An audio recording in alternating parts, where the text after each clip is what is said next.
opportunity that you get. That's right. I mean, it is 90 minutes or 100 minutes of racing. So to, put all your eggs in the basket early is quite silly, to be honest. And the guys who are going to be waiting, you're talking about guys like Stefan Overgaard, Chuck Johnson, Eric Garcia. These guys, you're going to see them in the top 10 eventually. And we apologize if you're just hearing us now. We might have been having some technical problems before, but we seem to have them under control. If you couldn't hear us before, then welcome to Interlagos. We are in the middle of the MX-5 Super Showdown, and currently João Freitas is leading it with Carl Williamson a mere 2 seconds back from him, and Konrad Hutten challenging very hard for third, Richard. Yeah, that's right. And just going a little further back, you now have Uros Julenko, who is in 5th place, Simon Rossini in 4th. The difference between Simon and Uros is something like 7 seconds. So it seems like the first 3 are close, and Simon a bit further back, about 4 seconds, and then another big gap. So it should be pretty lonely for Uros Julenko at the moment, Joe. I think that just goes to reinforce how much we were talking about the draft being important here. Even though it has its technical portion, you really got to keep hold of the person in front of you, or else they can scamper away. I think we are trying to get a replay of the start up, or at least our director is. So, guys, would you like us to hop back to there and talk a little bit about what happened on the start, since we got a brief break here? Okay, we can certainly do that, as I see an overtaking maneuver from Brandon Stroshine on Thomas Torp. So let's go back to the start then. All right, so we're looking at the start, and this was... oh, I'm sorry, I seem to have lost the start. Richard, talk us a bit through of what happened there. All right, so at the start, it was... we had Carl Williamson, who was on pole position. He took off like a bat out of hell and put quite a gap on the 2nd and 3rd place guys that were Simon Rossini and Konrad Hutten. And once the race settled in, there was a little bit of toing and froing between Carl and Simon Rossini early on. But now that the race has settled down, guys, we have João Freitas out front with Carl Williamson following him and Konrad Hutten in 3rd place. Absolutely, and we apologize if the images that you're seeing are not matching up with what we're describing. We were trying to get the replay sorted out, but we might have had a few more technical problems. Again, we apologize. In the meantime, let's hop back to the live race and see what's going on there. Because I'm pretty sure we've got a fair few battles going on. In fact, I want to hop back to Simon Van Doon and Stefan Overgaard, who we've been following for quite a while, because Stefan's got a good run this time. He's right in the draft of Simon, Kevin. Yes, he is. This looks like a great opportunity for Stefan to make a move here. So let's see what we're going to do. We see Simon's moving to the inside to go a little bit defensive, but it looks like Stefan's got a good draft, Joe. Yeah, and all Stefan's got to do at this point is, since Simon is so far defensive, he's got to squeeze him to the inside. He's got an opportunity to force an error here, but no, he's going to give him plenty of racing room. He's racing very, very fair and outbreaks him into turn 1. Gets clear past. All he's got to do is keep a good run out of here. Is he going to have to lift? Yes, he is. This is going to give an opportunity for Simon to come back at him. He goes around the outside of Curva del Sol. He's got more momentum, but it's a longer run around there, so he's slowing down just a little bit. They're side by side, and now he's clear past Stefan. He's going to have it. Yeah, in fact, I think he's got it well before turn 4, Kevin. Looks like it, yes, and we see Stefan Overgaard pull back in, so he's going to have to try that maneuver again and maybe not go all 4 off into the grass in Curva del Sol this time. Yeah, it's even though we said it is possible to go around the outside of one, you've really got to watch your line and watch where the other person is. It's a tricky proposition, but it is definitely doable. I've done it myself.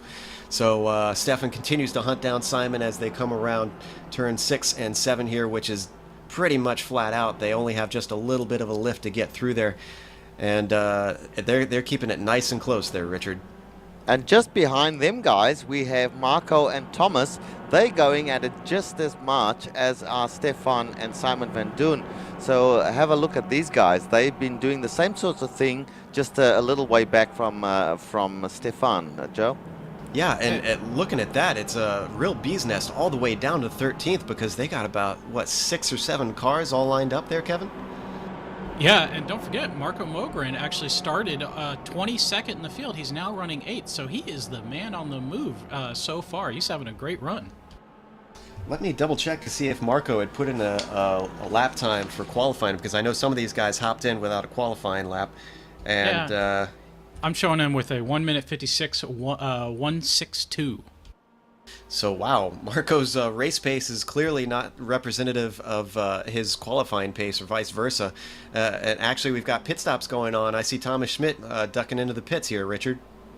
Yeah, I just saw that as well. It seems like they might be entering the first pit window. We've had about 24 minutes, 23 minutes elapsed, sorry. The rest of these guys, though, with Marco at the head there, and Omar Zanchi as the last one in a 4-car train here. These guys are going at it hammer and tongs. And we've got names that we hardly have seen before. Brando Stroshine, Marco Mogren, as you've mentioned. And I'm sorry to Neil interrupt, but we've got a battle going on there. Nearly touched. Marco and Neil McLaughlin nearly touched there. Very close they're driving as they go side by side. And there's a third one going 3 wide. Look at that, 3 wide as they go down into the right-hander. And Neil McLaughlin wisely, I think, backed out of that. And Marco still gets it done. And Neil McLaughlin now wins a place because he's just gone past Brandon Stroshan, Joe. Incredible stuff by everybody. That was a game of chicken into that extremely fast corner, and I'm amazed that everyone made it out of that clean. Neil came very, very close to Brandon as well on the exit of that corner, but good awareness from all of those involved there. Everyone is really desperate. You know, I guess since there's no championship to fight for here, everyone is just concerned about the win from race to race. And, you know, there are a couple of other guys in there as well. Thomas Torp and Omar Zanchi are on the heels of the 3 that we were just talking about. Thomas Torp is a handy driver, so I want to see how he goes as the race winds down. He might be in the best position of these guys, actually, honestly, being in the back, not only from the draft, but as they continue to battle. We've seen things are going to heat up and people are going to make very risky moves, and we got another car going in. Who is that? That's Omar Zanchi, who ducks into the pits now. That's right, and behind Omar was Chuck Johnson, another handy driver. He's been driving pretty much by himself, but staying out of trouble, which is very, very important, as we saw in yesterday's Blondies race, Joe. Absolutely. As he goes a bit loose there on that entry or the exit out of the S's, so we'll see how Chuck fares as time goes on, but he is a little way back from this that we've been watching earlier. Yes, but these really are the top of the top when it comes to MX-5 drivers on iRacing. And for Chuck to be in 13th is really nothing to scoff at. You know, this guy is very reputable and a very well-rounded driver. So, and you know, it's hardly over. We're, what, about 25 minutes into this thing? So Chuck's still got an opportunity to continue to move up through strategy and just keeping it clean. And from what we've seen so far, I think keeping it clean is going to get you at least a top 10 if you have decent pace. Absolutely, Joel. Now, look, it might be worthwhile us giving the viewers a rundown on what the lineup is at the moment, so I'll kick us off. At the moment, right in first place, we've got Freitas. He's got a pretty handy lead over the second place getter, which is Carl Williamson, which is rather unusual. I'm wondering whether Carl has got some damage, although we've been debating that point a little bit. Behind Carl, we've got Konrad Hutten, who is not very far behind Carl at all at this point in time. In fact, he looks like he might even make a challenge as they go through the S's there. And but Carl has a really good exit and picks up some yards back on Konrad. Behind Konrad, we've got Simon Rossini quite a little way back. And in 5th place, we've got Uros Jelenko, a long way back from them, Joe. Yeah, and then not far back is Stefan Overgaard in 6th, currently trying to fend off Simon Doon, who he must have gotten past recently. And then in 8th, it's Marco Mogren. 9th is Neil McLaughlin. And then 10th is Brandon Straushine, Kevin. In 11th is Thomas Torp, 12th Chuck Johnson, 13th Eric Garcia, 14th Dexter Castro, and 15th is D'Angelo Thompson. Yes, and behind them we've got Jim A. Boland. He's followed now by the pace car. And then Omar Zanji, who was just come out of the pits. And Thomas Helenen just going down the start-finish. And Thomas Schmid behind them. So there's a couple of guys that have pitted. Then way behind them, we've got some of the back markers. I never thought I'd be saying this, but we have Amjad Yaman as pretty much a back marker today, Joe. Yeah, he's all the way down in a lowly 21st. We talked about him trying to make his way back up through the field after some early and a very early accident in the S's. Since then, he hasn't made a whole lot of progress. But that's pretty much your field so far. We've got a few drivers down, about a lap or two down. In fact, we've got a few drivers out. I see Clark Duffy seems to be out. He's 12 laps down. Simon Palmer is out. Alan Johnson is out. And Luke Van Schaik is out. Possibly Aaron Hare is out. Everyone else seems to still be in it, so we've only got 2-lapped cars supposedly. But as we mentioned, the pit stops seem to be going off. I'm not sure if we have any information as far as who's been getting what and who spent how much time in their pit lane. But we'll have to get you a bogey time so we can start estimating who's doing what there. In the meantime, I want to hop back up front because you mentioned Konrad Hutten hunting down Carl Williamson. Now, we haven't been watching them, and I don't know what kind of moves Konrad Hutten, I'm sorry, I mispronounced his name, has been doing. But we've seen this before, where someone kind of just tucks behind in a faster driver or a comparably fast driver and starts to save fuel, starts to use the draft to be able to lift on the straightaways, not always challenging, and be able to spend just slightly less time in the pit stops, Richard. Yeah, that's right. And, you know, we're 30 minutes, virtually 30 minutes in, so we would expect these guys to be pitting very, very soon. It seems to me, I may be mistaken, but these guys seem to be catching up to João Freitas a little bit. He's got not that much of a lead. I wonder if he's just doing exactly what you said and conserving a bit of fuel, knowing he has got a lead on these two guys. Konrad seems to be maintaining station behind Carl Williamson at the moment. I don't think he's challenged him pretty hard, so I think that might all happen in the pit stops. So let's see what these guys do as they come onto the front straight. Are they going to go around another lap? Yes, indeed they are. Or are they? Yes, they're going way too fast to be going into the pits, so they're going around another lap, but I'd expect them to be pitting soon, Joe. Absolutely, and I'm checking the lap times. It looks like last time by, João Freitas ran a 1:55.6, and let's see what Konrad has run. He ran a 1:55.6, and Carl ran a 1:55.5. So Carl is mildly faster. I did notice that João had run a 1:56 something on the previous lap, so that might have been a mistake. It might have been lap traffic. Could be any number of things. But this time by, they're comparable on pace. But as you say, yeah, it's probably going to be in the pit stops as they're starting to get rather spaced out up front. I see Simone is dropped quite a ways back. Uros is quite a ways back. And then all the way down to 6th. Stefan is really where we've got our first battle going on, as Stefan's still continuing to hold on Simon. And Simon is looking... no, he holds position. So it seems like everybody's starting to wise up because no one's really challenging like we were seeing early on. Simon, it seems to be playing nice with Stefan now, and that's for 6th and 7th position, Richard. That's right, and the big shake-up will come after the pit stops. I feel that's where things are going to happen. People are going to be trying to get a jump on their rival to perhaps pick up a position or two during these pit stops, which I'm expecting momentarily. So just watching these two, they've been going at it now for lap after lap for probably about 15 minutes or even more. And Simon not far behind Stefan at all.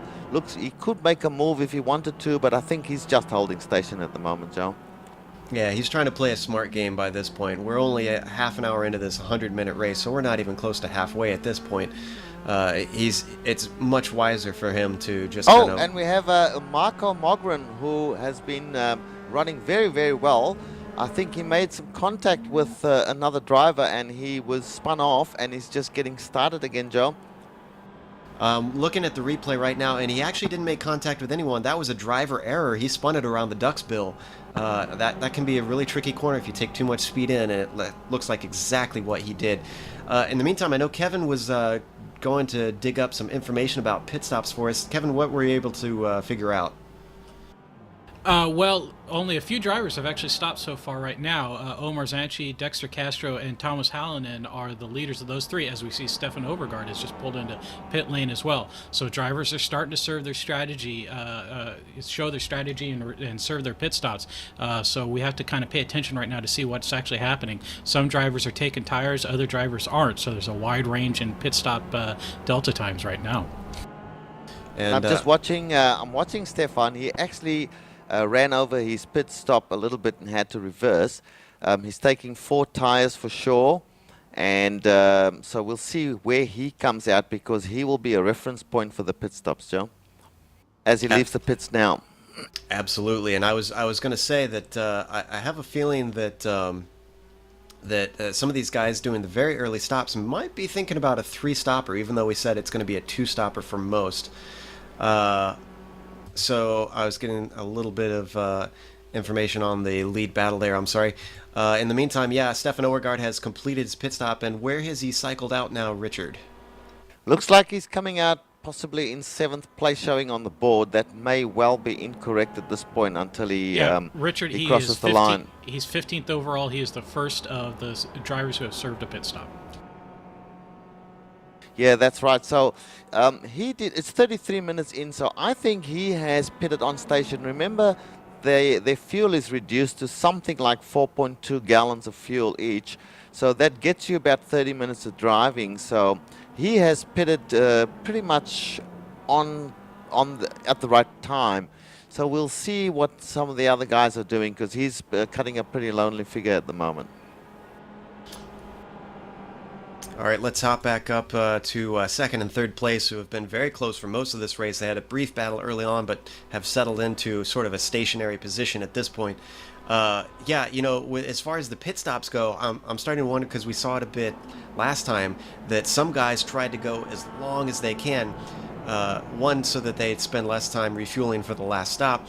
2, because they're going to have fresher tires at the end, and that can really pay dividends depending on how far you can stretch it. So I wouldn't be surprised if we see guys like Stefan who have gone, you know, just about to fumes try and do that with this 2-stopper. But in the meantime, it looks like it's, you know, only about 2 car lengths between Carl and Konrad as they head through the technical section, Richard. That's right, and Konrad hasn't really tried to challenge Carl, or maybe he has, but Carl's managed to fend him off. But I'm going to be interested to see. I'm pretty sure that they'll be pitting on this lap. Let's see if I'm correct, Joe. What's even more interesting is that all 3 of these guys, Zhao, Carl, and Konrad, have had pretty close pace because the distance between the cars hasn't changed a whole hell of a lot. So they seem to be very evenly matched. I doubt they would try to match one another's lap times, but you know, if you had to pace better than the leader, you'd want to catch him and try and overtake him if you can. In this case, João Freitas has just been dominating. Let's see if he goes in this time by. Nope, he continues on by the pit lane. It's very difficult to tell if someone's going to slow for that or not. So we're about 19 laps into this thing. It's just a little shy of 2 minutes per lap. So they're going to continue to rifle by. There's much quicker laps this time than our past 2 races. So those numbers are going to go up. And, you know, speaking of the quicker lap times, this is the shortest track that we've seen so far in this series. And even though it's a shorter race and there's fewer cars, I'm pretty sure because of the short lap length, we're going to see traffic come into play a lot more, Kevin. Yeah, I think so. We're just kind of waiting for that to actually start happening. This field is tight enough, though, that it may not actually start to play into effect until drivers have served their second pit stop. There's just that much closeness between the drivers. We still don't even have really more than one driver that's a lap down. So, you know, hopefully, I think these guys want to see that play into battle so that they can make change their strategy up and maybe make some moves that they weren't expecting. But it's just not occurring as quickly as we might have thought. And I'm seeing that Chuck Johnson is trying to hunt down Marco Mogren, who had made a mistake a little bit earlier. But Marco's still not doing too bad, as you mentioned, from a 22nd starting position up to 9th. I mean, hats off to that guy. It's not over yet, but he's done incredibly well to get as high as he did. In the meantime, Chuck is starting to close in. He did well under braking into 4, but he's not close enough to make anything happen as they come towards 6 and 7, that fast right-hander. His best opportunity next is probably going to be under braking for 8. Oh, and Marco makes a mistake, slides the car around 6 and 7. This really is going to be an opportunity for Chuck if he wants to take it. He decides not to. Although Marco goes in pretty early, Chuck takes a wider entry into the corner, and that gives him a little bit better exit, but there's no doing into turn 9 there. Coming into the duckbill, he's probably going to get another opportunity as he gets a better exit once again. He's not quite close enough, though, as they brake for the duckbill, and he closes into less than a car length. I think if he's going to be smart, he's going to wait for the draft on the front straightaway, Richard. Yes, Joe, I'm puzzled here at the moment. The top 3 guys, Zhao, Carl and Konrad, are still out there. They have not yet pitted. 38 minutes, so I am just wondering, we'll need to check, Kevin, if possibly that they change the amount of fuel for this race. Well, we know that most of the guys were thinking it was going to be a 2-stop strategy, and I'm pretty sure that Joao Freitas and Carl Williamson and Konrad Hutten are going to stay out until they're basically out of fuel, so that they can spend as little time in pit lane as possible. And you know, they're all in a rhythm right now. They've all got a certain amount of clean track, and each driver's just, you know, trying to work a little bit faster here. You know, I think Konrad Hutten, he's given up trying to pass Carl Williamson and just hook on with him and see if they can't catch up to Joao, but who's just running very, very well right now. That's right. Joao is doing a magnificent job at the moment. Anybody who can stay ahead of Carl Williamson for, you know, a number of laps is doing extremely well. And I must say, Konrad has stayed on the tail of Carl Williamson as well. So I'm still suspicious of Carl Williamson perhaps having a bit of damage, because this is unusual. Carl is faster than this, I believe. So we'll wait and see what happens after the pit stops. And I think they're playing a little game of see what the other guy does, because I'll bet any money that when they finally decide to pit, all 3 of them will be pitting on the same lap. Now, I don't feel we need to switch back to him, but one guy that I want us to keep an eye on is Stefan Overgaard. As the pit stops finally cycle through, and in the pit, sorry Joe, I must break in there. Both Carl Williamson and Konrad Hutten have entered the pits now. Meanwhile, Zhao has stayed out for yet another lap, so this is going to change things up a bit. And the plot thickens. They pit together, so there could be some, not team tactics, but, you know, a sort of truce going on between those guys to be able to hold into it. Or maybe just Konrad was watching Carl closely and decided now's the time to cling on to him. Whatever the case, he's not looking to try and jump him in the pits, because I don't think he's going to be able to have a significantly faster pit stop to be able to do that, you know, right there in the pit stops. But I was saying, I want to keep an eye on Stefan Overgaard, especially now that those 2 are pitted. I know he wasn't terribly close to those guys, but this should give us an idea of, you know, what early stops are going to do compared to late stops. The plot does thicken, Joe. Carl Williamson was still sitting in the pits when Konrad came out, so I do believe he may have taken some damage and was getting that repaired, Joe. And apparently we're hearing that it's 30 seconds flat for Carl and 30.2 for Konrad, or I'm sorry, 23 for Konrad. I had that incorrect. So a significant jump for Konrad there. That's effectively going to put him into second unless someone behind them has a crazy good stop. But in the meantime, it looks like Carl Williamson is trying to get by Brandon Strauschein, who is off pace, and he's going to just let him right by before they enter the fast turn 6 and 7 here. So Brandon is not looking to try and slow each other down this early on in the race. This is also going to come into play as far as where the pit stops go and where they come back out into the field, because if you come across a car that decides not to play nice like Brandon did, that's going to slow you up. You're going to want to find yourself a gap where you don't have to worry about the traffic that's on alternate strategies and slow your pace down and be able to keep rifling off those fast laps if you're guys like these top 3. Well, Joe, to Freitas, Sorry, go ahead, Kevin. I was just going to say, Joe, to answer your earlier question about Stefan Overgaard, he had a very fast pit stop, and he is approximately 7 seconds in front of Simon Van Doon, who they were battling side by side before the pit sequences, if you recall. So Stefan, I'm still watching. When is João Freitas gonna enter the pits now? He's still out there, 42 minutes. So I'm thinking that they must definitely have changed the amount of fuel for this race. 2 pit stops. We're talking about, and they're out for 42 minutes on the first lot of fuel. So very strange. I should have done my homework and checked how much fuel they were carrying for this race, but definitely not 4.2 gallons, Joe. and yeah, that's really going to open things up because if they have a full fuel load to be able to play with, they could do this on a one-stopper possibly, and I wonder if maybe that's what Zhao's doing. We saw him do this yesterday when he won in the Blondie series on the final round in that by just simply going long, and it looks like that seems to be his strategy today as he's still out there running laps off, and the next nearest guy is Simone Rossini, who also has failed to pit yet. That's right. So these are the 2 guys that are staying out. The other guys João says he's pitting. So Sorry, it's guys. going to be João interesting. says Go he's ahead, pitting. Kevin. João Freitas has said he's pitting right this time by, so we're expecting him to come in and take fuel.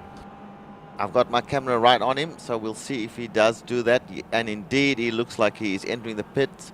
Yes, he is. So let's see how long he's going to be in the pits for, Joe. You keep an eye on him. I'll keep an eye on Konrad Hutten, who is effectively our second place guy through pit stops right now. In fact, he's right now trying to get past Marco Mogren. He's already passed Chuck Johnson, but he's stuck between 2 cars.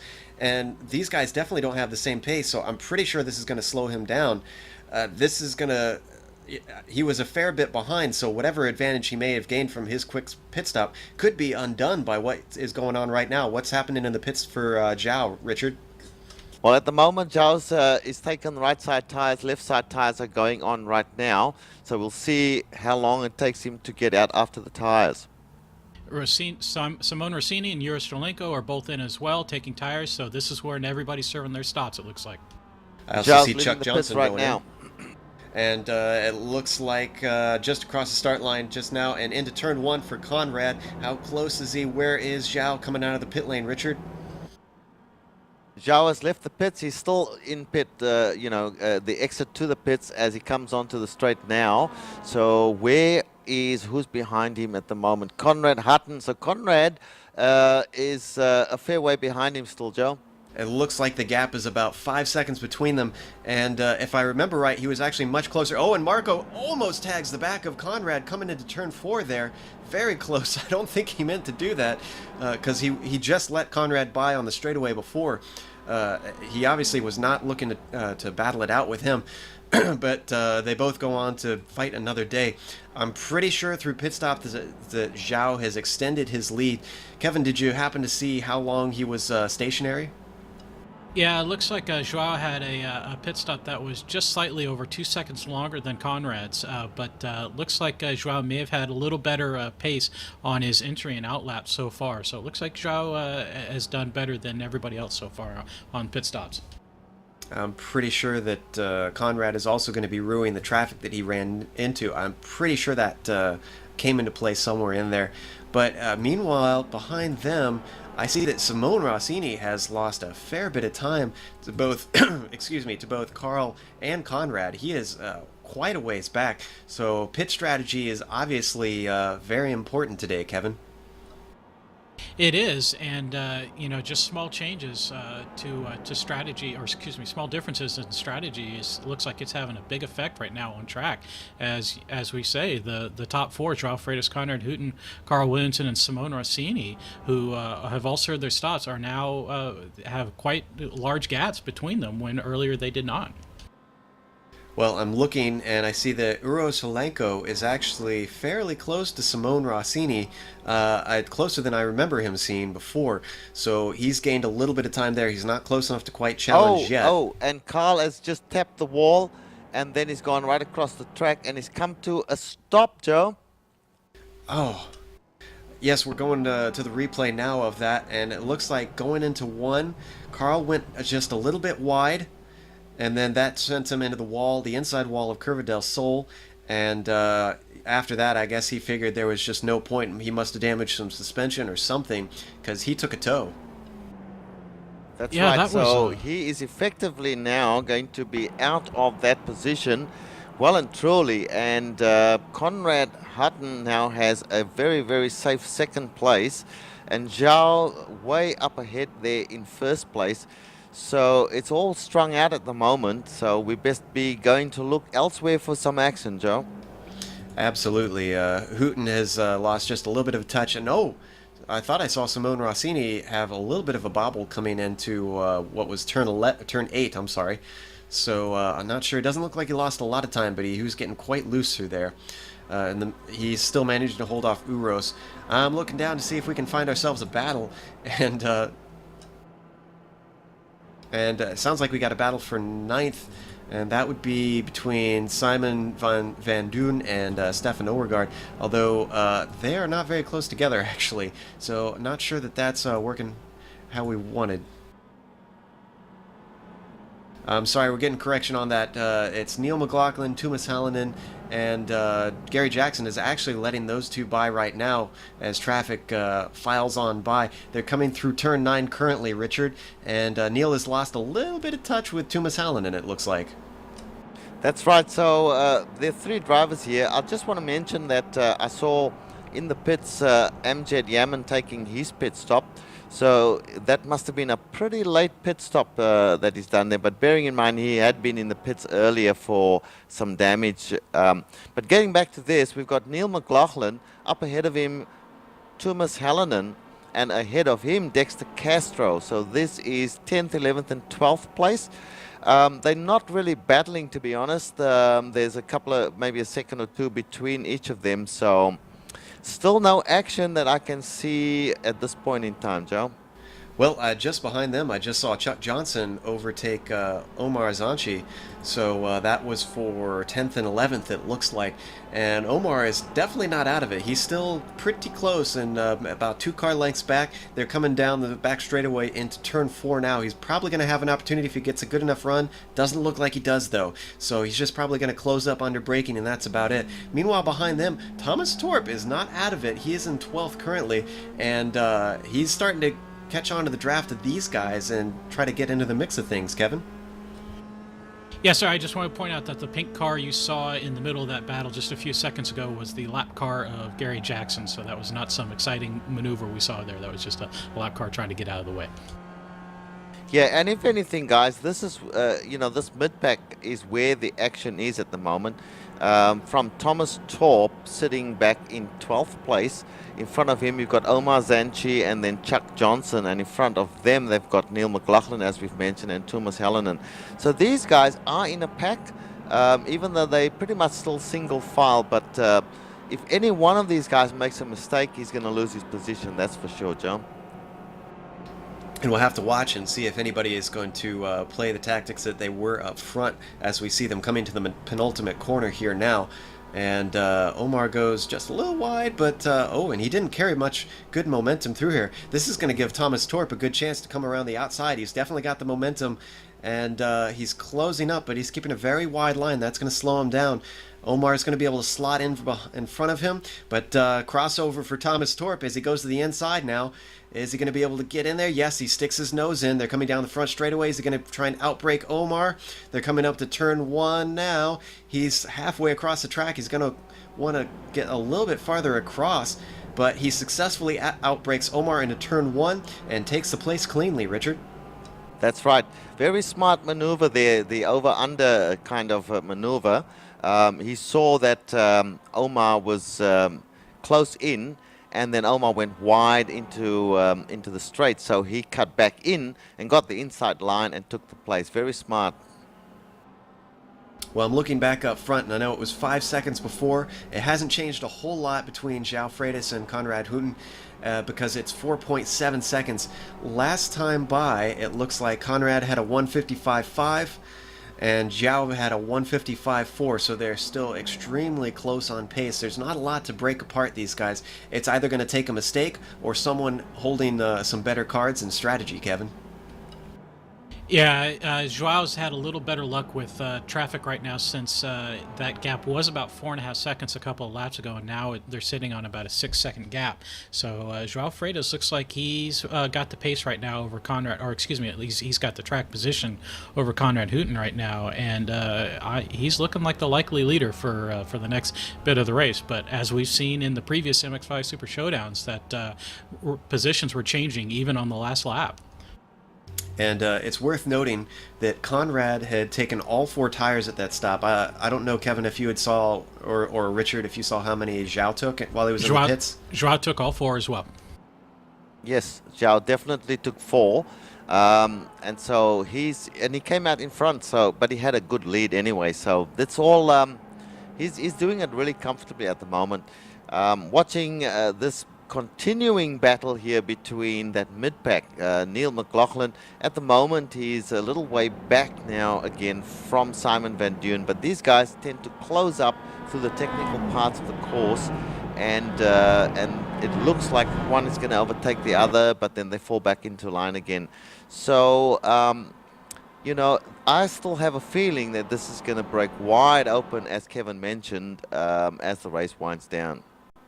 Now, here's an interesting note. Dexter Castro got tipped into a spin very early on, and I know he went his way down the field, but he's currently scored in 6th. I'm not sure if he's pitted yet or not, but yes, he has served to stop. Okay, well, that's interesting then. So Dexter has, through either good driving or something, he is way up farther than I anticipated.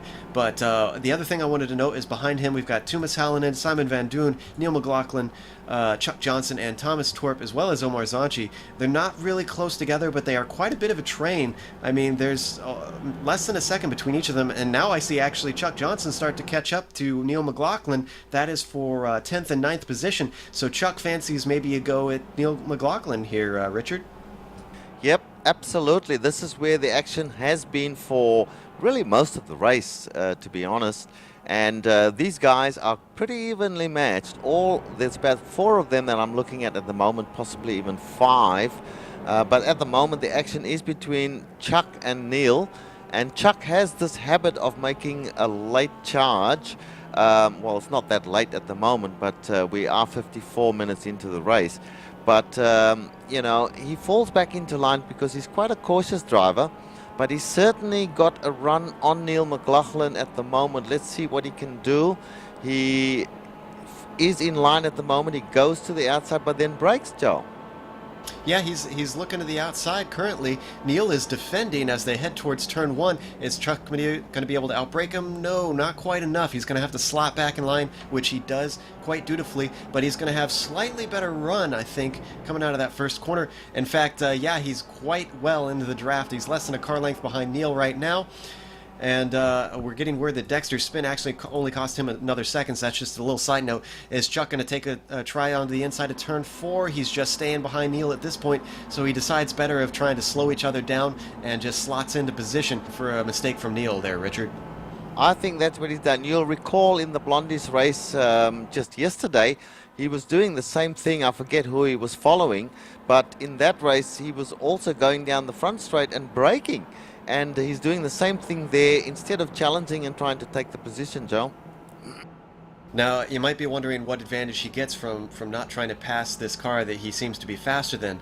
Obviously, the draft takes an effect, but you can save some fuel, and also when you wait for a chance to not, instead of trying to outbrake someone, if you out-accelerate someone out of a corner, there's less slowing each other down. Hopefully you've out-accelerated them to where you don't have to take an alternate line, but if you get back to the racing line before the next corner, you essentially have lost no time, but you've still passed the car in front of you. That's exactly right, and so it's a smart tactic, and Chuck Johnson is a pretty seasoned campaigner. But, you know, these 4 are probably the 4 that we are watching at the moment. They're probably the guys that are going to be stay in the top 10, and they might switch positions a little bit, but there's not a lot of action going on ahead of them. Dexter Castro, you mentioned, he's done pretty well to come from way back and be showing in 6th position at the moment. The guy I want to commiserate with a little bit is actually Amjad Yaman. He is the last guy on the lead lap at the moment. So he's had a pretty tragic race there. Oh, that's terrible, isn't it, Joe? It is quite. And I'm looking down the field trying to find ourselves a battle. I see that Thomas Schmidt was getting quite close to Brandon Strauschein, but that seems to have evaporated. Of course, as soon as I start to mention it, that's how that goes with commentary. But let's hop back up to Chuck Johnson and Neil McLaughlin, because that's still the battle to watch. Chuck is still kind of hunting him down, playing a patient game and trying to find a mistake amidst them. They are actually closing up on Simon Van Doen and Thomas Hallinan, though. I saw that those two were getting close, and now they are much closer. So we've got a pack of 4 cars all together, Richard. Oh, and I'm sorry. That's right. And in fact, it seems like Simon Van Doen's made a mistake there, and Neil McLaughlin's overtaken him. Although he's coming back, they're side by side now. Neil McLaughlin's got the inside line, and he breaks. Yes, Simon Van Doen stays in line, but Chuck Johnson's onto Simon now. So this is what we're saying, Joe, that they'll be the ones swapping positions, as Simon now challenges Neil McLaughlin again, but decides the better of it and stays in line there, Joe. Yeah, I was going to hope that he pulled out of that move there, or maybe it was just trying to scare him, because if you try and fight someone into that penultimate corner, and now he's on the inside of Neil McLaughlin, he's got a good run on him. In fact, Chuck has got a good run on him as well. He's probably going to fancy a go at Neil. This could be his best chance. But as I was saying, if you try and get on the inside through there, and now Chuck is starting to take a look. No, he slots back in line, so everything is 1, 2, 3 for these guys, back as it was before. Back to my original point, if you try and make a move through that corner, you're so vulnerable because you kill your momentum down that long straightaway where you're on the gas all the way up a hill. And with these cars not being very powerful, if you don't have the power to get up that hill, you're just a sitting duck for everyone behind you. And guys, I want to point out that that car that we saw duck into pit lane was Thomas Hallinan, so he's taken advantage of being the first car to pit and serve his final stop. So he's going to be able to get just a little bit of fuel to top off, and he'll have the final stint. So this is going to start Thomas really well in, with track position. And Neil was taking a look on the inside of Simon once again, but he couldn't get it done, even with the inside line through turn 4. He slots back in the line. Chuck, once again, is just waiting patiently behind him. He is a way more patient man than I would have been. I probably would have stuck my nose in there when those two slowed each other up. But then I'm not down there racing currently. Neil takes a look on the inside of turn 8 there, but there's nothing doing as they head into the technical section. Chuck moves to the outside but slows up and does not make an attempt on these two. It is all heating up between these guys, Richard. Eventually, I feel like Chuck has got to do something and take advantage of them slowing each other up and just breeze on by. Yeah, he's playing the waiting game. A lot of patience being shown by Chuck Johnson. I must admit, I would not have been as patient as he is. He's certainly got the pace to challenge these guys and possibly take the position, but for some reason, he's holding station and just, you know, waiting for things to pan out. Maybe that is really, really smart, or maybe that's really not the thing, whereas he, you know, challenge these guys, take the position and try and get a gap on them is what I would have been looking at. But I'm not Chuck Johnson. He's playing his own game, and we'll see how it pans out, Joe. Absolutely, and they're starting to space out just a little bit. I'm sure the draft will probably bring them in a little bit closer as they break into turn 1 right now. And they're coming through on lap 31. We're only an hour into this thing, so we are definitely past halfway at this point in this 100-minute race. That's about an hour and 40 minutes for those of you who are bad at math. But Neil McLaughlin is starting to close in. He's about 2 car lengths back from Simon Doon right now, coming down into turn 4. He's not going to be close enough to make anything happen, but the draft is pulling him back in, and Chuck is still dropped off. Neil takes a look on the inside of turn 4, but I don't think that was an actual attempt. I think he just outbraked himself. He goes a little bit wide. All 3 of the cars go quite wide through 4 and 5 there. They're coming down to 6 and 7, and it's once again back to normal, Richard. That's right, and we've seen this up and down, you know, sort of concertina effect taking place here, where they will come very close together and then spread out a little bit again. That's as we see Neil McLaughlin just make a slight error there, and Chuck Johnson had a brief look but hasn't taken advantage of it, falls back into line. So these 3 guys who they've lost a little bit of touch with. Who's the guy in front of them? There's that Dexter Castro. So Dexter Castro is just up a little way ahead of them. But these three guys have been nose to tail for lap after lap now for probably the last 10 laps or so, Joe. Yeah, Dexter has clearly benefited from this battle going on behind him. I'm sure he's going to want them to continue to duke it out the way they are. Side note, I checked up on the stats here, and Dexter actually started way back in 13th position. So Dexter's made quite a bit throughout this race. He's moved pretty fairly far up, especially with how talented this field is. Also worth noting, we were looking at Carl Williamson, and he has not rejoined, so he didn't have race-ending damage, but I guess since there's no championship for him to worry about, he just decided it's not worth trying to go on with a damaged car. And I'm sorry, Chuck Johnson goes wide into turn 1. He is off the track. He rejoins, but he was looking at the outside of Neil McLaughlin there, and he's lost a fair bit of touch. He seems to have had the pace before, so he might be able to still catch up with him. In the meantime, Neil McLaughlin still hunting down Simon Van Duyn. He's got a good run this time. They're coming down to 4. He looks to the inside. Simon does not defend. Neil has the inside line. He's well up to the inside. Is he going to be able to outbrake him this time? They're breaking just about even. They're still side by side, but Neil doesn't have the preferred line. He's got no momentum as Simon carries himself around the outside and gets back in front of Simon. I have to give a lot of credit to Simon because I've seen him do this for a few laps now. He's defended successfully from the outside and pretty well, although he takes a very bad entry into turns 6 and 7 there. That allows Neil to catch up once again, who goes wide, and coming into 8, they're back in the line, and Chuck is already onto the back of them, Richard. That's right. I must say these guys have been showing a lot of respect for each other. And given each other plenty of room during these attempted passing maneuvers.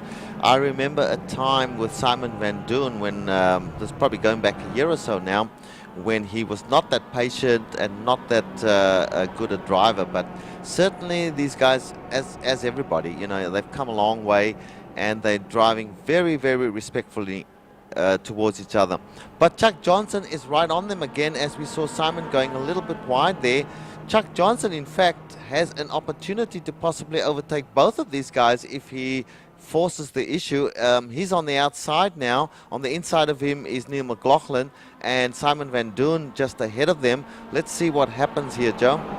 Yeah, I think what happened was that Neil had to check up because Simon got a bad exit out of that corner, but Neil actually managed to hold off Chuck. That's interesting. I would have thought that he would have caught him, but I guess that Chuck is continuing to hold station there. And, all this battling, now we've got Thomas Torp joining the fray, who is currently in 10th. So these are all for top 10 positions. Even though this is the midfield, this is nothing to scoff at. This is an incredibly talented field, and these guys have worked their way up. Or at least held position one or the other, so this is definitely worth fighting for in this very prestigious series. Absolutely, Joe. And maybe just from what you've said there, it might be time to call the, now that all the pit stops have settled down, or before the new pit stops round comes in, let's call the order, Joe. Absolutely. Up at the front, we still have João Freitas, who is leading by about 6.5 seconds over Konrad Hutten. Behind him is still Simone Rossini, who is way back, about 19 seconds back from the leader. He's got, it looks like 13 to Konrad Hutten. 4th is Uroselenko. 5th is Stefan Overgaard. 6th is Dexter Castro with an incredible run. 7th is Simon Van Duyn. 8th is Neil McLaughlin. 9th is Chuck Johnson. And 10th is Thomas Torp. Kevin? 11th place is Omar Zanke, 12th Jim Bolland, 13th Brandon Strasheim, 14th Thomas Schmidt, 15th Marco Mogren, 16th Eric Garcia, and 17th Daniel Tomsik, 18th is Thomas Hallinan, and he's our first of the 2 stoppers before 19th Amjad Yaman and 20th Igor Bimbik. That's correct, guys, and the rest of them are, you've got Igor Bembic and George Fike and Carl, I think Gary Jackson's the other one, 3 laps down. And then you've got the guys who pretty much have stopped racing, starting with Carl Williamson, Anthony Goodale, Aaron Heyer, who we haven't actually seen in the race at all, and a couple of other guys who had a very, very early contact and were out of the race basically on the first lap, Joe. And I see that Jim Boland made a very good move on Omar Azanchi, and that is for 11th and 12th down in the midfield. That was across the start-finish line as they come through turn 1 now. Omar's might want to get back into that. He's still got contact, but Jim seems to have pretty good pace as he starts to pull away around Curva del Sol there, Richard. Yeah, Jim Boland we haven't spoken about. He's been steadily progressing throughout the race, having a quiet one. He's a pretty fast guy, and it's a little surprising for me actually that he's sitting in 11th place. I would have thought he'd be battling it out with the likes of Neil McLaughlin, Simon Van Doon and Dexter Castro. But there he is. He's kind of on the back of this little pack behind Thomas Torp. So hopefully he can catch up and have a say towards the end of the race, Joe. Absolutely.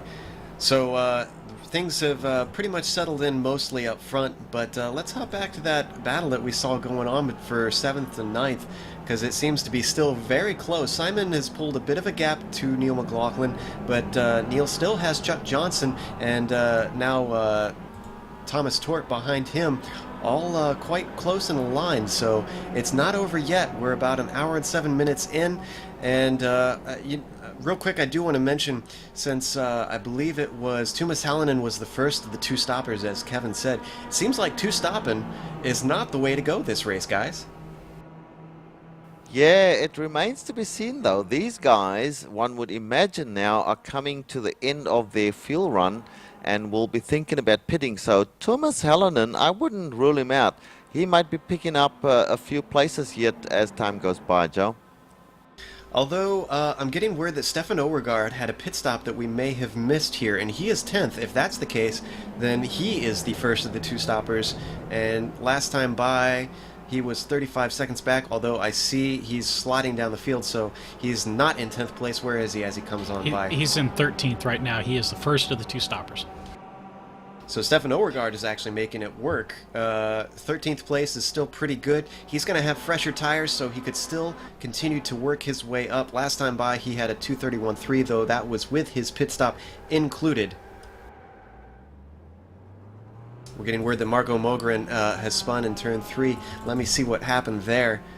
It looks like coming out of 2, he just went a little bit wide, dipped his wheels into the grass, and that was it. He almost went around, but managed to keep it pointed the right way, leaving a bit of rubber down across the track in the process, though. So Marco Mogren, who had worked his way far up the field, is now down to 14th. So what started out as a good first half of the race for him, Richard, has kind of devolved into a less than impressive second half. Yes, he's made a lot of mistakes in the latter part of this race here and just dropped further and further back. It just, it's not been good for him in the last 20 minutes or so. But guys, I'm just watching Konrad Hutten at the moment, or Konrad Hutten, pardon me. He's a long way back from Jalfredis at the moment. I see a car in between. Who is that car? I think that might well be a lapper of Amjad Yaman. It's tragic for me to say that he's a lapped car, but he certainly is at this point in time. So he's in between Jalfredis and Konrad Hutten. And Konrad Hutten, I want to see how much time he makes up on Amjad to see how slow Amjad's going at the moment, Joe. And a real quick note, I see that Thomas Schmid has had some sort of damage or something. He spun and then exited the race. He seems to be in the pit lane currently, so he might still be coming back out, but he's sitting in there quite a while, so I'm not sure what happened with him. In the meantime, let's hop back to Amjad, as you were mentioning. Yeah, well, Amjad at the moment we mentioned is a lapped car, and Konrad Hutten was following him, and as I look at Konrad, he's not making up that much time, so Amjad might be back up to pace again, and hopefully his race, is a battler, is staying in there. Many others have decided to quit the race after having some of the bad luck that Amjad has had, but he's still hanging in there, Joe. Yeah, and I have a lot of respect for Amjad for doing that. I'm the sort of person that feels like, if your car is still going, you might as well get that thing back out on the track and try and take some positions for the other people that dropped out, or, the lapped cars if you're among them at that point.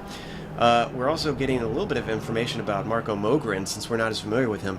He is actually still a rookie driver. He does not have his D-Class license from what I'm understanding here.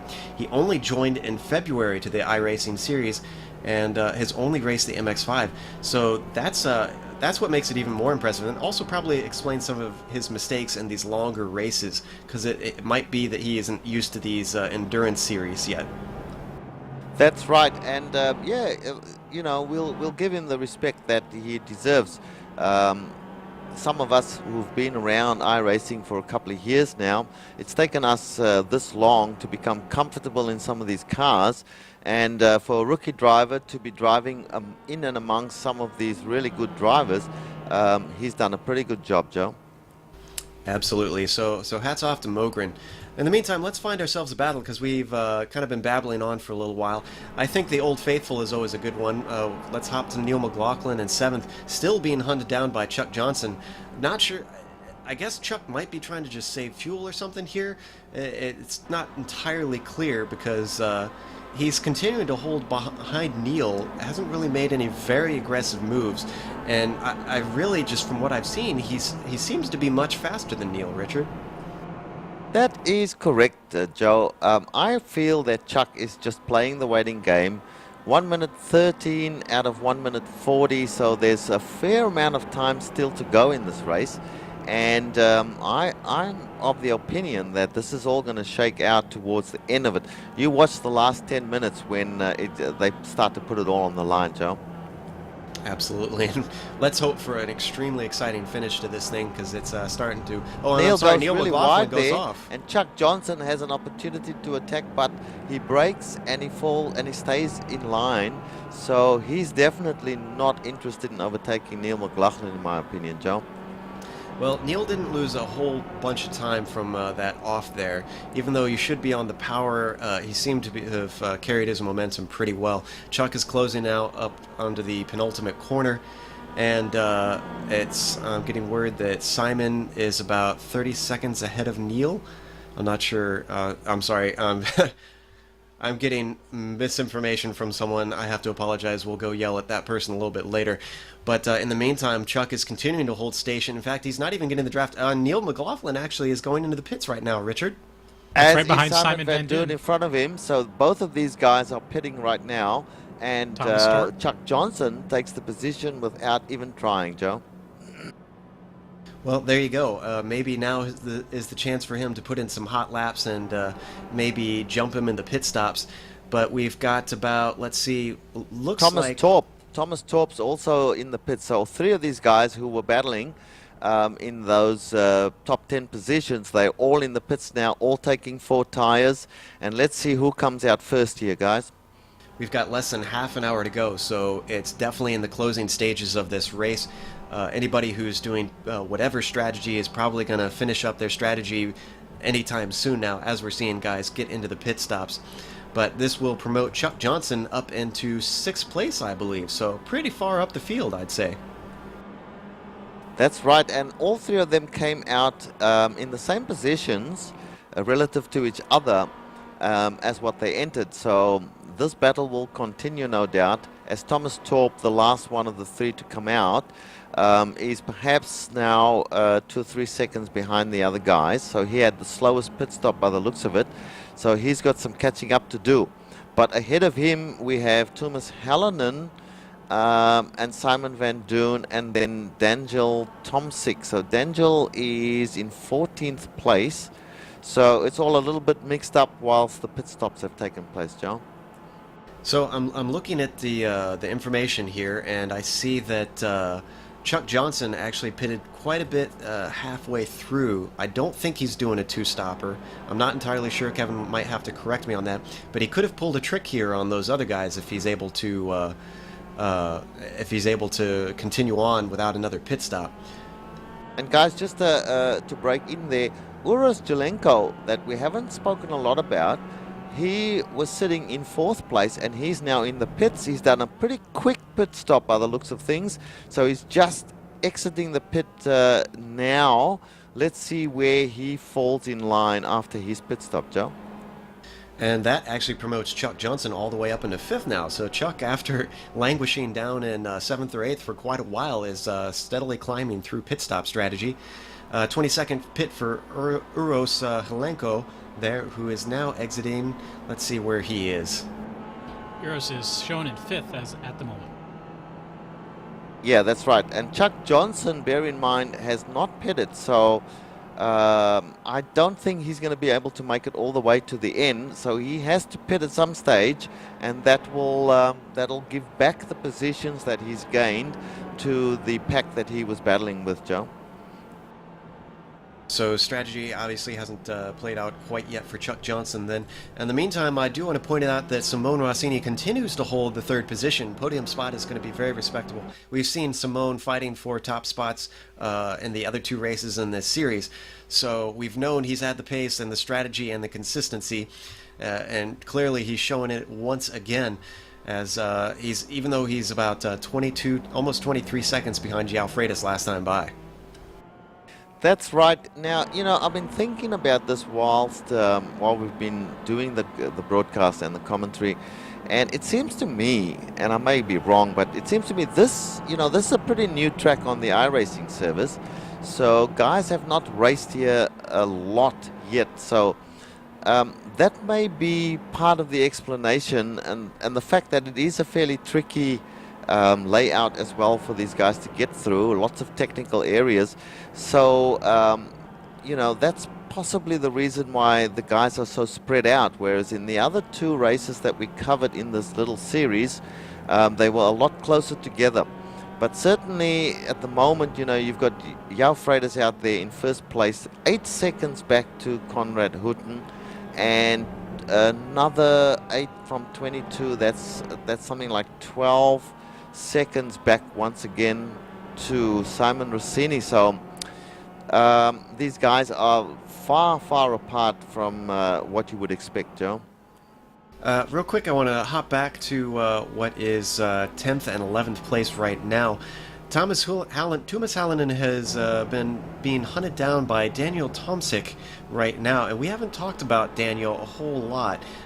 In fact, I don't remember us mentioning him other than the qualifying at all yet, and he is within the draft of Tumas, and we've seen Tumas in other series. He's quite a fast driver, so Daniel is impressive to have been able to work his way up to Tumas here. Yeah, that's correct, Joe. And he is in a genuine position, the 11th place. We haven't mentioned him very much at all, as you've said, but he's certainly doing a terrific job there to be in or just outside the top 10 at the moment. He's being followed by Thomas Torp, who was in that battle, in that little train that we were following in the middle of the race. So Thomas is just off the back of, Thomas Torp that is, off the back of Daniel and Thomas Hallinan. So we'll see what happens here, Joe. Absolutely. He's caught up a hell of a lot right now. Yeah, he definitely has. And he's right on the back of Tumas. So it could be that he fancies trying to slip into that top 10. I know I would want that. That's a nice little feather in your cap in this series, to be able to brag that you are one of the best of the best. So he's sliding back just a little bit through that technical section. So it seems like Tumas might be better on one part of the course, while Daniel is better on other portions. He's got a pretty good exit coming around the penultimate corner onto the front straightaway now. So it looks like Daniel's going to allow the draft to pull him in coming into turn 1, Kevin. Yeah, sir, I'm just taking a look, since I've never encountered Daniel Tomczyk before, so I'm a little fascinated by this. He's showing that he's only ever had 19 starts in iRacing, so he's having a heck of a run, especially since most of his starts have been in the prototypes. Yeah, and it could be, there are some drivers that only run in hosted races, which don't show up in your stats. So maybe he's just someone who likes to run in leagues or something, but whatever the case, he's making himself known here now. He closed up a little bit under turn 1 and fell back once again. It's starting to wonder, because of that draft, if maybe he's just holding on. He doesn't quite have the sheer pace to keep with Tumas, but is doing well to at least keep the pressure on him and allow Tumas to pull him along faster than maybe he could on his own. Yeah, guys, and you will recall Neil McLaughlin, who was in a nice little battle through the mid part of the race. I'm looking at him at the moment, and he's sitting back in 13th place at the moment, behind Thomas Torp and Daniel Tomzik, whom we've been talking about just at the moment. So he seems to have lost out a little bit, and he's got a bit of catching up to do if he wants to start battling with this mid-pack again, Joe. Very much so. So it's all starting to work itself out as pit strategy is finally working its way through. I see that Chuck Johnson still has not stopped. He's still scored in 5th place. I really want to kind of keep half an eye on him as things continue to progress. Let's give the viewers an eye on what's going on up front, though, because we haven't talked about them recently. João Freitas continues to lead on lap 42. We have just about less than 20 minutes left to go in this race, so we're right towards the end of things. Konrad Hutten has been keeping it honest, but really hasn't been challenging. He's 9 seconds back, doesn't seem to have the pace. He's been slowly but surely dropping from João Freitas. And then in third, on the final position of the podium, Simone Rossini, a whole 24 seconds back from the leader. I don't think there's any hope unless something major happens to João Freitas, because even with a spin, João could continue to hold on to that second position. And in 4th place, Joe, we've got Uros Jelenko, and he is a whopping 1 minute and 4 seconds, 1 minute and 5 seconds pretty much behind the leader. So he's not going to catch the leaders in any way, shape or form. Behind him, we currently have Chuck Johnson, who's right on the back of Uros at the moment. We remember that Chuck has not stopped for his second pit stop, so it's going to be interesting to see what happens with Chuck. Behind him, we've got Stefan Overgaard, who has stopped, and we haven't been looking at Stefan for a lot in the past little while, but he's just steadily holding his place in 6th at the moment. And behind him, we have this really good run from Dexter Castro, who's now in 7th place, Joe. And guys, Konrad Hutten did stop. He did not take tires. He is back out on track right now. So let's see. Now that's interesting, as he just comes out of the pit at the moment. So let's see where he slots back in. I don't think he'll be losing a lot of time at all, if any, to Simon Rossini, Joe. Yeah, it doesn't seem to be the case, although Simon is definitely in front of Konrad at the moment. So Konrad is going to slip down into 3rd, but I'm not sure exactly what pit strategy that Simone is running. But I see that Uros still has Chuck Johnson behind him. Chuck is playing the strategy that we've seen him playing this whole race. He's just holding on to the back of that yellow and purple MX-5 in front of him. Yeah, he's got some strategy going, that's for sure, because he's out there. Everyone else, pretty much, of the top guys have pitted now.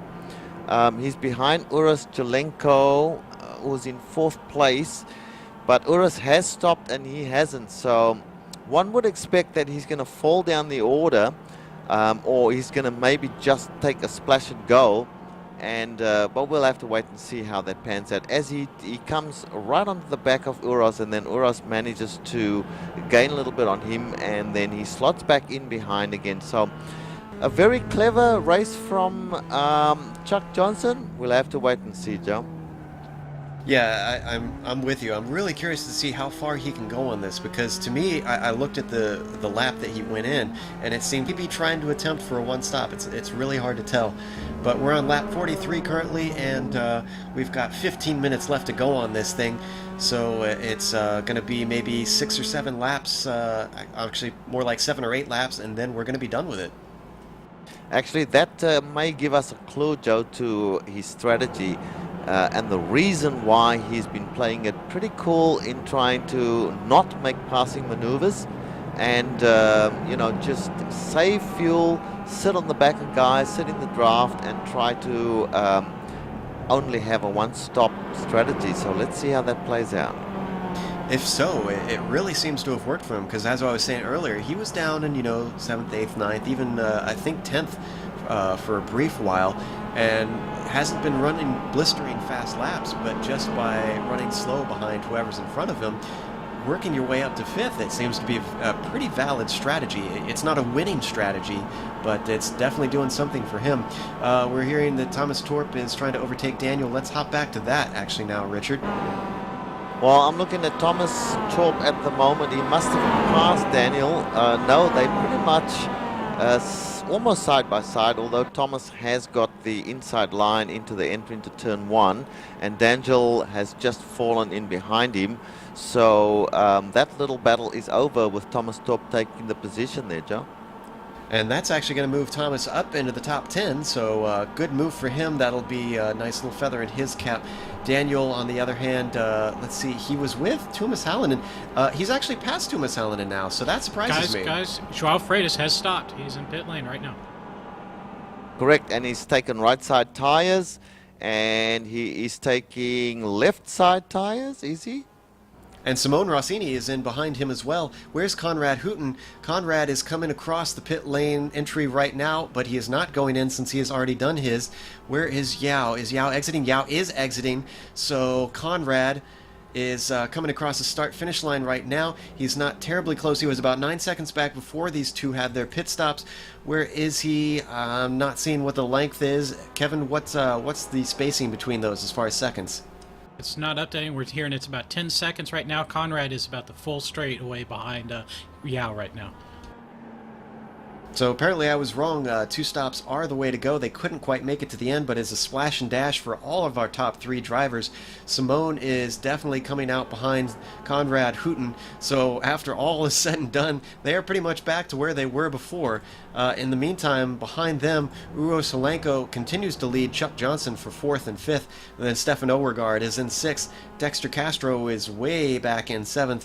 Not much he can do to gain any more positions. But behind him, I see that Simon Van Duyn is actually starting to catch Dexter Castro because he wasn't that close before, guys.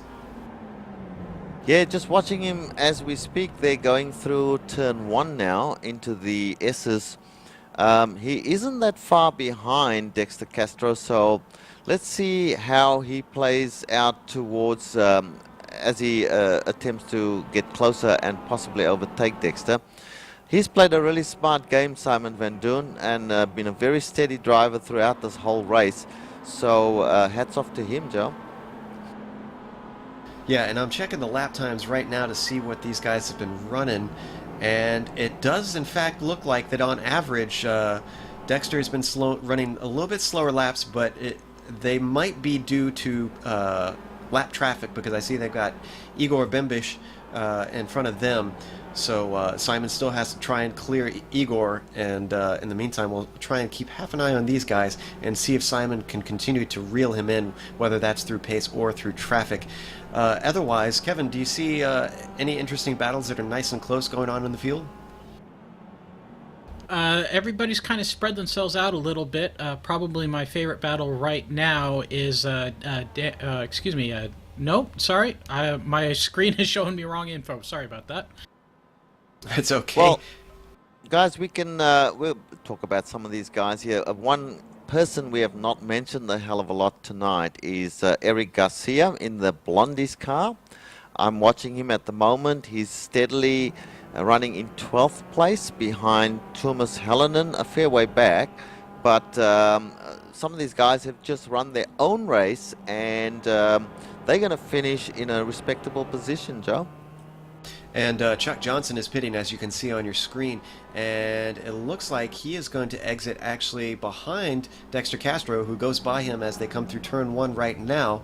In fact, it's going to be very close. I'm pretty sure that Chuck's next target is probably going to be Dexter Castro. If not, he's going to be trying to fend off Simon Van Duyn.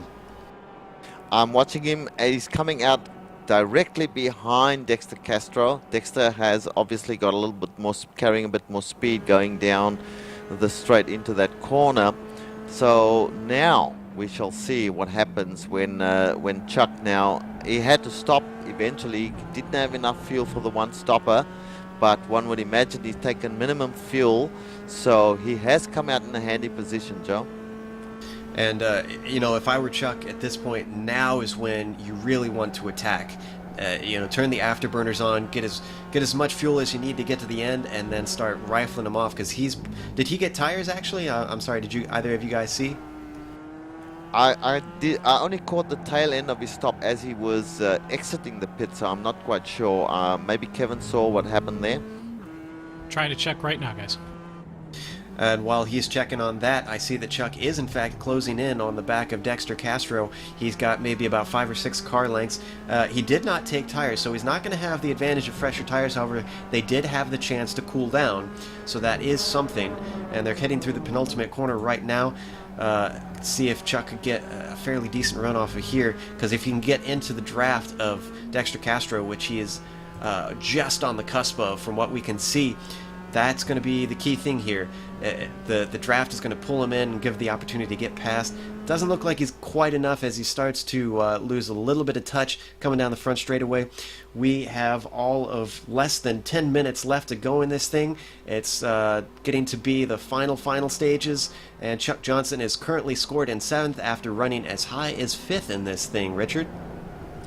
Yes, he does. He has closed up a little bit on Dexter again, but Dexter seems to get some really good exits out of some of the corners and then has a little break on him once again. But I think overall he's slowly catching Dexter. And who's in front of Dexter? Let's have a look. We've got Gary Jackson, that's a lapped car. Then Thomas Schmidt, another lapped car. So Stefan Overgaard is the next best in front of Dexter Castro. But a lot of time between those, so not really a race. I think at the moment the top 5 are pretty much set, judging by the distances between them. So this is possibly the best battle we've got at the moment, Joe. And I'm getting word that we've got a battle going on between Van Doon and another driver. It looks like that's Thomas Torp, actually. I'm sorry, no. I'm sorry, that's Thomas Torp and Tuomas Hallinen. Tuomas has just overtaken Thomas Torp, so good on him, but he's languishing a little bit farther down than I would have expected. Top 10 is not bad, but I think I would like to see him up a little bit higher. In the meantime, it looks like Torp is not ready to give up, so Tuomas is going to want to have to defend off Thomas most likely when they come back around to get the draft going there, Richard.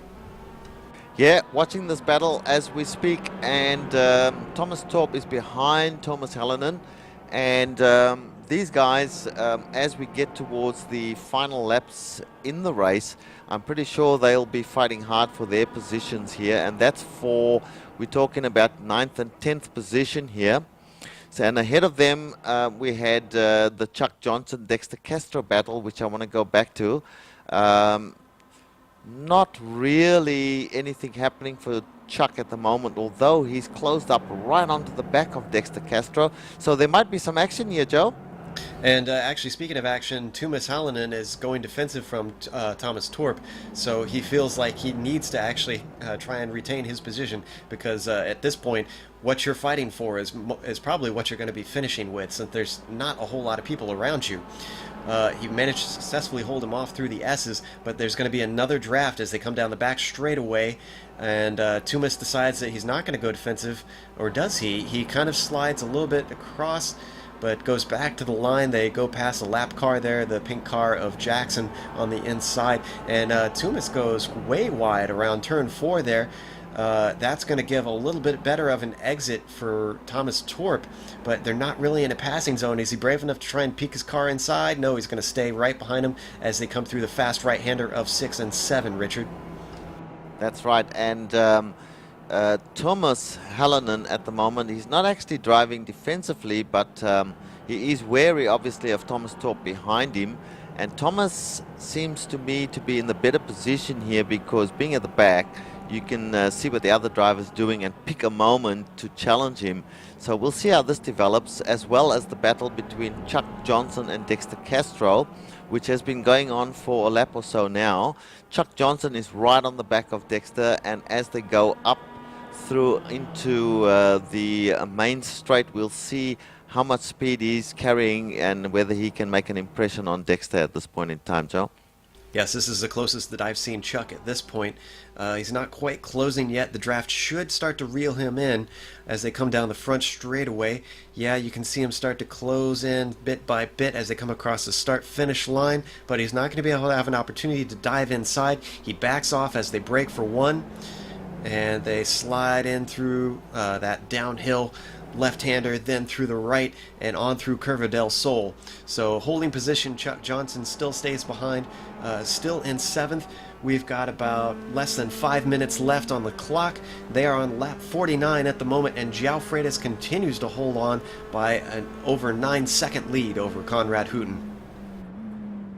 Yeah, that's right. And if you recall, when you look at the grid, Chuck Johnson was way back in something like 24th position at the start. So he's done a pretty good job to be where he is at the moment, Joe. Yeah, and he closes up once again, coming into those fast right-handers. In fact, he gets less than a car length behind Dexter now. So in this technical section, let's see what he can do. Who's faster than who? Dexter goes in just a little bit earlier than Chuck. Chuck decides to take the late entry, but they're still just about even. Chuck loses a little bit through turn 9 there, but not quite a whole hell of a lot. Oh, I'm sorry, there's a pass attempt going on somewhere else. Kevin, what's going on? Yeah, Omar Zanke and Marco Mogren are having quite a little battle right now as Omar got passed by Marco Mogren a couple laps ago and then slowly reeled him back in. And Omar's looking a little bit faster than Marco right now as they had a good fight through turn 1 and all the way through the S's in the following straight. This is for 14th and 15th position between these two guys. Omar currently holding 15th spot. He's lost a little bit of contact as they come into the duckbill. He's going to close up under braking. If he can just stay on the back of Marco, then he can get the draft. And Marco is doing pretty good to hold 14th. We've been talking a little bit earlier about how he's been doing. And I think we, after his early showing, expected him to maybe finish a little bit higher because of how impressively he managed to hold on. I saw a little bit of tire smoke from somebody there for a second. I'm not sure what that was about. That was Brandon Strohstein, who dropped his tires off the outside on the exit of Giancarlo and spun. And we see those two cars going by him, and that was actually for position. So this slots these two guys up to 13th and 14th. Brandon is going to regret that so late in the race. It'll take a bit for him to make up that mistake. We've got less than 3 minutes left to go now, so we are probably going to be getting the white flag very soon here, Richard. Yes, guys, and I'm still watching Chuck Johnson and Dexter Castro. He's really putting the pressure on Dexter at the moment, and I think that's his strategy. Pressure, and see if the other guy in front will crack. He's right on his bumper at the moment as they go once again through those S's.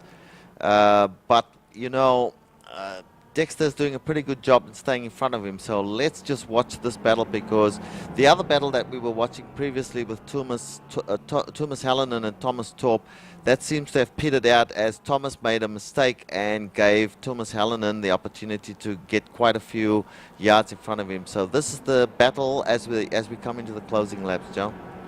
Absolutely, and it seems like towards the end of that technical section that Chuck doesn't seem to be able to hold on as close as he wants, which is really bad for him, because he wants to get up to Giancarlo, get right up behind him so that on that front straightaway he can get reeled on in. But he's obviously lost contact, as you can see on your screen, and is decently far back from Dexter Castro now. And guys, meantime, Omar Zanke is under attack from Brandon Strohstein as they approach Giancarlo right now. So Brandon really wants that spot back. He's lost 2 positions there, and he's got much more momentum, but he goes way wide into the grass. Is he going to be able to hold it together? He does. That was really sketchy. I'm impressed he's as close to Omar as he is now, so that line really worked for him, even though he had 2 wheels off, almost 4 wheels off. In fact, he's got the draft. He's right up on the bumper. He decides to go to the outside. I think they might have made light contact coming down the front straightaway. Brandon is still looking to the outside, but he's not far up to the side of the car. His momentum must have been killed. He's just now halfway up the car of Omar. Is he going to be able to outbrake him? No, he's going to have to slot back in line as they come through one, so a lost opportunity for for Brandon.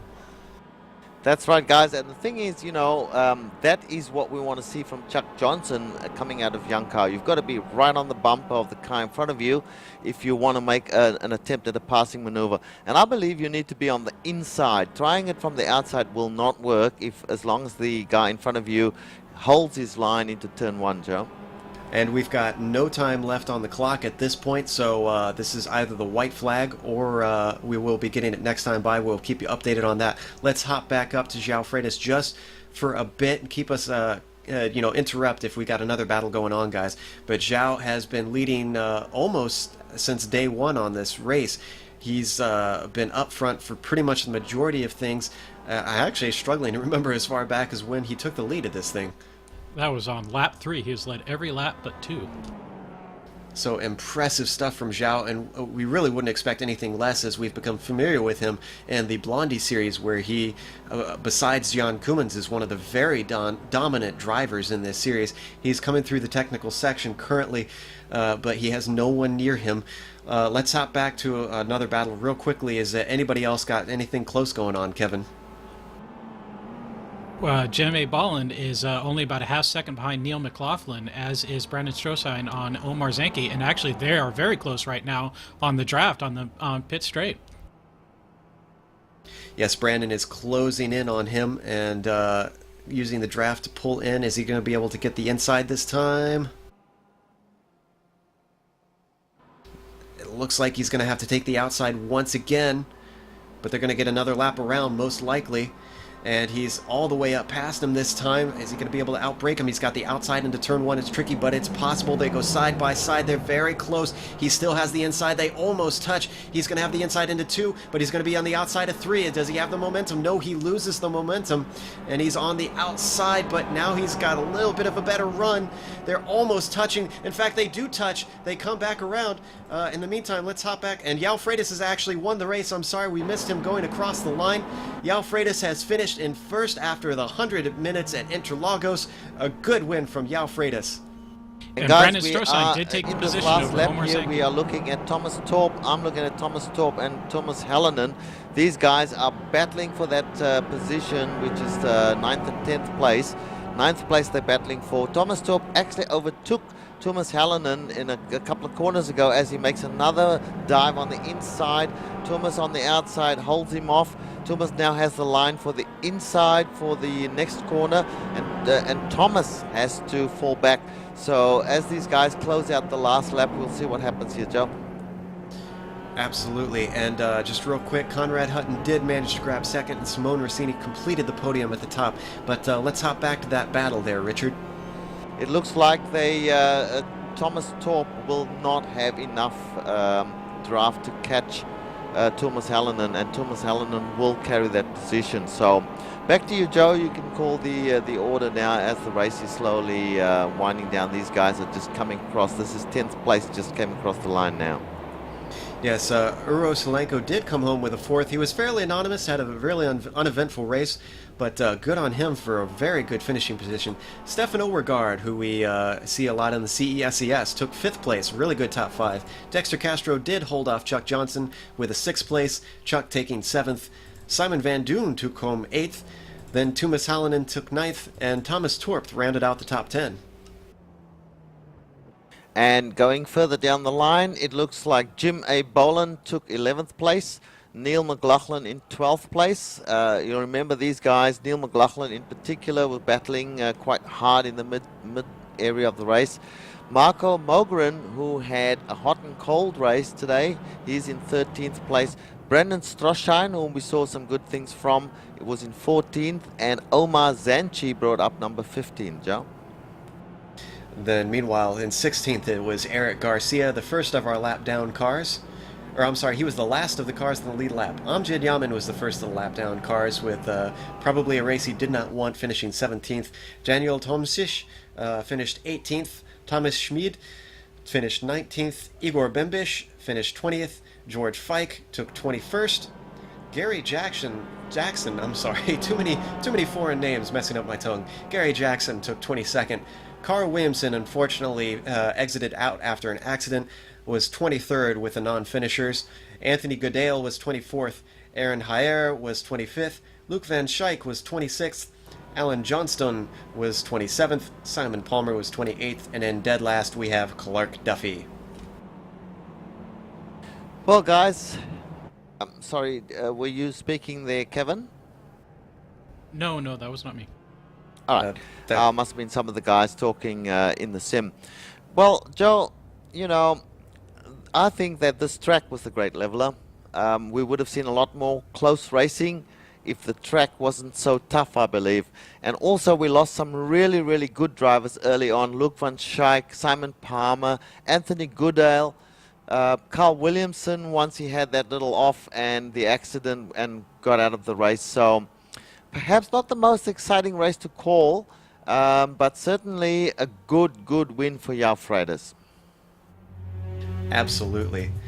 And it sounds like we're going to get ready to go to break before we do interviews. So thank you for joining us for that race. Please stick around. We're going to talk to some of the drivers and see what happened under those helmets and inside those very hot cockpits. But please stick around. We'll be back in a moment.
Welcome back to the MX-5 Super Showdown. We just finished 100 minutes around Interlagos, and João Freitas came out the winner after what was some very aggressive driving at the beginning.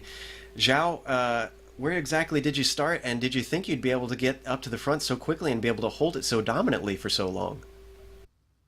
Yeah, I didn't expect to win by that margin, even though 8 seconds it's in 100 minutes it's not that much. But those guys were fighting like crazy in the first laps. I get to the front, so that's it. Do you think that that's the key to allowing you to get your win, the way that the guys behind you were fighting so hard, or do you think your pace really merited it? Do you think if they weren't fighting, you would have been able to hold on? Yeah, I was faster. I think I was faster than Konrad. I don't know about Carl. I don't know what happened to him, but Yeah, it would have been a great fight if they didn't fight so much between them. So you've got 2 wins in 2 days now, as far as hosted series go. This was, it seemed like quite a technical track in some parts. What are your thoughts on getting to drive at Interlagos in the MX-5? Yeah, it's very tricky. There's a lot of long corners, and it's very complicated. But I like this track. I knew this track already, so I was pretty comfortable in it. Well, congratulations once again, and maybe next time we'll have to have you hop in the booth and tell us how to say some of these Portuguese names for us. Do you have anyone you'd like to thank or shout-outs you'd like to make? Yeah, shout out to Blondies. It's a great league. If you're interested in MX-5s, check it out. Well, thanks so much. Thank you, Joe.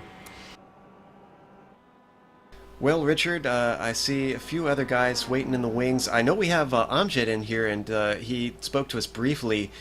Richard, would you like to talk to Amjad about how his race went? Certainly. Thanks, Joe. Amjad, can you hear me? Yes, I can. All right, tell us what happened. Well, I guess it was lap 2. It was a spin, and I got kind of caught up in that spin. I believe this what's his name, Luke Van Schaik. I hope I pronounced his name, because I thought he deliberately ran into him, and then afterwards, after our tow, we had an embarrassing moment, and I do wish to apologize to both Luke and Konrad for what happened. So, yeah, I just lost it today.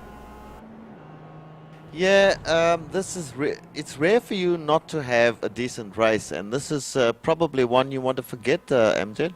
As soon as I can, yeah. I mean, after the altercation, it was fine, but yeah. But you had a second issue that caused you to even go further back. Is that right? That's what I was talking about, the altercation. Okay. Well, Amjad, look, not the best race, so we won't carry on and embarrass you any further by talking too much more about it.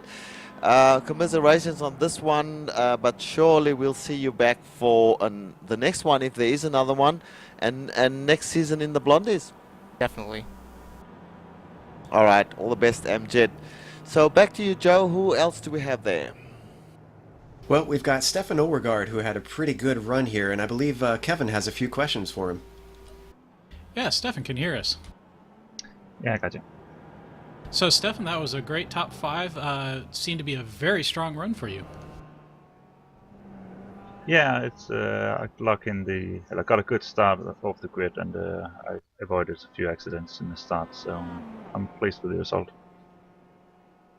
Yeah, now I believe you were the first car to serve your second pit stop. Was that intentional strategy? Yeah, I had pretty much planned the pit stop from the start, and actually followed the plan just as I wanted to, and it worked perfectly. I had 1 lap of fuel left. Okay, well, yeah, again, congratulations on the top 5. Anybody you want to send a shout out to? Just the Financial Endurance League and my team, the Asbury Motorsports. All right, well done today, Steph. Thank you. Well, we have one more guy who had an excellent run. It was Dexter Castro, who took home a 6th place finish. Dexter, can you hear us? Yeah, I can. Dexter, after yesterday, I have to imagine that 6th place, and especially after what was it, lap 2, I think you should be proud of that one. Yeah, I'm honestly kind of surprised I got all the way back up there. We were too. About maybe 2/3 the way through, we looked at the standings and we saw how far up you were. Was that strictly paced? Did you keep out of trouble? Did you see some guys maybe run into some trouble ahead of you? How exactly did you manage that?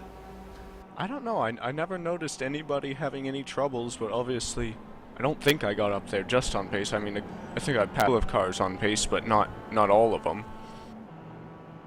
I mean, I split my pit stops so I could get 4 tires on both of them, but other than that, there wasn't really much strategy to it. Well, you definitely made good on it, and you ran a very clean race from what we saw. You really didn't have much people around you to defend from. Although you seem to have a good battle going on with Chuck Johnson there behind you. Did you ever really feel threatened by him, or did you think you could hold him off in those final few laps? I thought I could hold him off, but definitely my tires were quite a bit worn out, and he was catching me in the draft, and I was a little worried, but you know, I thought I should be able to hold him off, but I wasn't 100% certain. Well, again, excellent drive. Congratulations on 6th place. Really well done. Is there anybody you'd like to thank or shout-outs you'd like to make? Well, yeah, thanks to my team as always, and see you guys some other time. Absolutely. Thanks for talking to us. All right, well, that's round 3 in the bag of the MX-5 Super Showdown, guys. Kevin, what are your thoughts on this one? Well, that was definitely a challenging race for the drivers, as we thought it would be. This is a difficult track, and it showed as some of the best MX-5 drivers around struggled with its technicalities. Absolutely. Richard? Yeah, I have to agree with Kevin 100%. When you have a track that is as challenging as this one, you know, you've got elevation changes, you've got really technical sections that slow cars down. People have to really be careful. I was a little disappointed in the start of the race. The guys have said it themselves. It was way too aggressive right at the beginning. I wish some of the guys that we would have liked to have done some commentary on had stuck around and not exited out that early in the race. But all in all, a decent race and a great win to João Freitas, Joe. I agree. It seems to be in like a lion, out like a lamb for this race. But regardless, we do want to thank a few people before we let you go. We want to give thanks to Konrad Hutten, who organizes the MX-5 Super Showdown. A lot of thankless time and hours put into this by him. Thank you to the software and hardware that makes this broadcast possible. iRacing.com, XSplit, Twitch TV, and Audio Technica, as well as AverMedia. Thanks to our team, Giancarlo, Kevin, and of course Richard. These guys put a lot in behind the scenes to make this thing happen as well. If you'd like to find out more about Global Sim Racing Channel, you can go to our website at globalsimracingchannel.com, where we have race highlights and entire races that you can watch in our archives. We're also on Twitter at GSR Channel, and we're on Facebook at facebook.com/Global Sim Racing Channel. We'd like to thank Eric Ekholm, who provides us with a lot of our music. He also does TV commercials, movie trailers, iTunes, and Spotify. If you like our music, tell him where you heard it at ericekholm.com. Thanks also to Dexter Britton, who provides us our recognizable broadcast song, our theme music. He has a lot of great stuff with NASA, TED Talks, and even McLaren. You can listen or buy his music at dexterbritton.co.uk. Our next broadcast will be on Saturday, May 25th, when the Continental Endurance Sports Car Series will bring the show to Homestead, Miami. Racing will begin at 6 p.m. Eastern. Until next time, race clean, race hard, and we'll see you on the track.